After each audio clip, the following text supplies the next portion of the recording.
Hello welcome back student, मैं वर्षा Thakur from Krishna institute. देखिए जो आज जो हमारा टॉपिक है, जो मैं आपके सामने एक टॉपिक लेकर आई हूँ, वो है अनुसूचियों के बारे में, शेड्यूल के बारे में।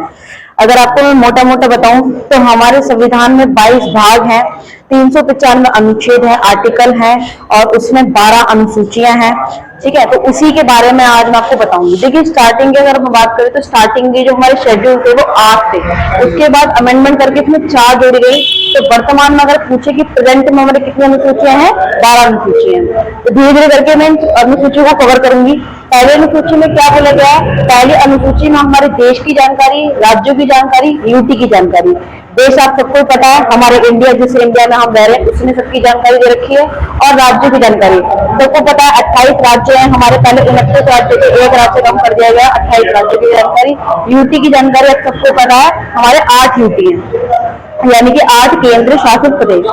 सेकंड अनुसूची में क्या बोला गया? वेतन भत्ते, यानी कि जितने भी हमारे जो प्रेसिडेंट हैं, सीएम है, पीएम है, गवर्नर है, जो इतने बड़े बड़े लेवल के जो हैं, जो इस देश को संभाल रहे हैं, पीएम प्रेसिडेंट, इनके वेतन के बारे में, वेतन मतलब इनकी सैलरी के बारे में डिफाइन किया गया है।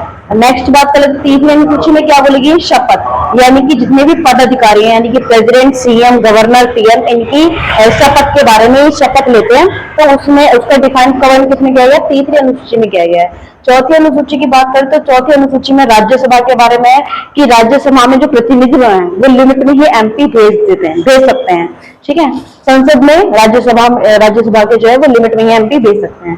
पांचवी अनुसूची में हमारा एसटी और एससी का जिक्र किया गया है। एसटी मतलब शेड्यूल ट्राइब और एससी मतलब शेड्यूल कास्ट, मतलब अनुसूचित जनजाति और अनुसूचित जाति। शेड्यूल कास्ट क्या होती है? मैं आपको बता दूं, शेड्यूल कास्ट नॉर्मल गांव में रहते हैं, लेकिन ये बहुत पिछड़े हुए गांव में रहते हैं, जो बहुत दलित लोग हैं, जिन्हें शुरुआत से ही दबा दिया जाता है, एक वो लोग। और एसटी मतलब शेड्यूल ट्राइब, जो पुराने समय से जंगलों में रहते हुए आ रहे हैं। एक्चुअली में मूल निवासी जिसे बोला जाता है वो इन्हीं को भी बोला जाता है, तो इनका वर्णन दे रखा है। छठी अनुसूची में इनसे रिलेटेड है एसटी के बारे में, असम, मेघालय, त्रिपुरा, मिजोरम। देखो एएमपीएम के फॉर्मूले से याद रखना, जो हमारी 7 बहनें हैं ना, इसमें से असम, मेघालय, त्रिपुरा और मिजोरम में एसटी यानी कि शेड्यूल ट्राइब्स के बारे में विशेष प्रावधान किसमें दे रखे? हमारी छठी अनुसूची में इसका वर्णन कर रखा है।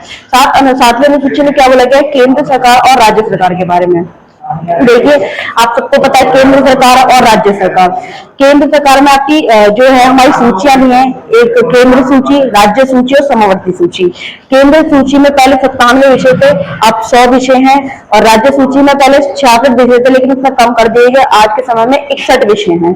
और समवर्ती सूची में जिसमें दोनों काम कर सकते हैं, जैसे एग्जाम्पल में अगर मैं ले लूं शिक्षा, जिसमें सेंट्रल बोर्ड भी अपनी शिक्षा करा सकते हैं, और एचपीसी हरियाणा बोर्ड यानी कि जितने भी स्टेट हैं वो भी अपने बोर्ड करा सकते हैं, तो शिक्षा पे दोनों काम कर सकते हैं समवर्ती सूची में, जिसमें आज के समय में 52 विषय हैं। नेक्स्ट बात करती हूँ मैं 8वीं अनुसूची में 22 मानक भाषाएं। इसके ऊपर मैं आपके लिए पहले भी एक वीडियो बना चुकी हूँ, आप उस वीडियो को जाके मेरे यूट्यूब चैनल पर जाके देख सकते हैं, जिसमें मैंने जिक्र करा गया है कि पहले कितनी भाषाएं थी हमारे? 14 मानक भाषाएं थी, उसके बाद अमेंड करके 1 जोड़ी गई, फिर 3 और फिर 4, इसकी वजह से हमारी कितनी मानक भाषाएं? 22 मानक भाषाएं। 9वीं अनुसूची में क्या बोला गया? भूमि संबंधी सुधार, यानी कि भूमि से संबंधित जितनी भी जो भी सुधार किए गए वो 9वीं अनुसूची में का जिक्र है। पहला प्रयास किया गया था, सबसे पहला संशोधन यही किया गया था 9वीं अनुसूची में 1951 का फर्स्ट संशोधन। नेक्स्ट 10वीं अनुसूची में क्या बोला गया? दल बदल कर रोक, जो किसने लगाई थी? राजीव गांधी ने। ये 1985 में 52वां संशोधन करके दल बदल पर रोक लगा दी थी। देखिए इसमें एक आयाराम गयाराम का मुहावरा भी बहुत फेमस है कि एक व्यक्ति ने एक ही दिन में कितने दल बदल कर लिए। आज के समय में ये गैर कानूनी है कि एक दल का जो पार्टी का जो भी व्यक्ति है वो दूसरे दल में जाके नहीं जा सकता, दल बदल करने पर रोक लगा दी। नेक्स्ट 11वीं अनुसूची में किसका वर्णन है? हमारा पंचायती राज के बारे में, जिसके पास कितने विषय हैं? 29 विषय।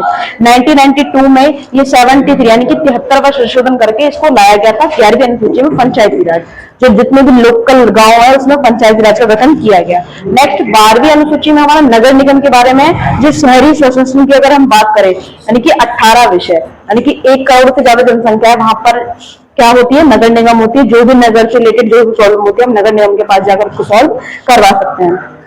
तो भाई यही हमारी 12 अनुसूची थी, जो मैंने आज आपको डिटेल में कवर करवा दी है। कितनी अनुसूची हैं, किस संशोधन के द्वारा क्या करा गया, और जो मानक भाषा है इसके लिए मैं पहले भी वीडियो बना चुकी हूँ। आपको वीडियो अच्छी लगी तो लाइक करें, चैनल को सब्सक्राइब करें।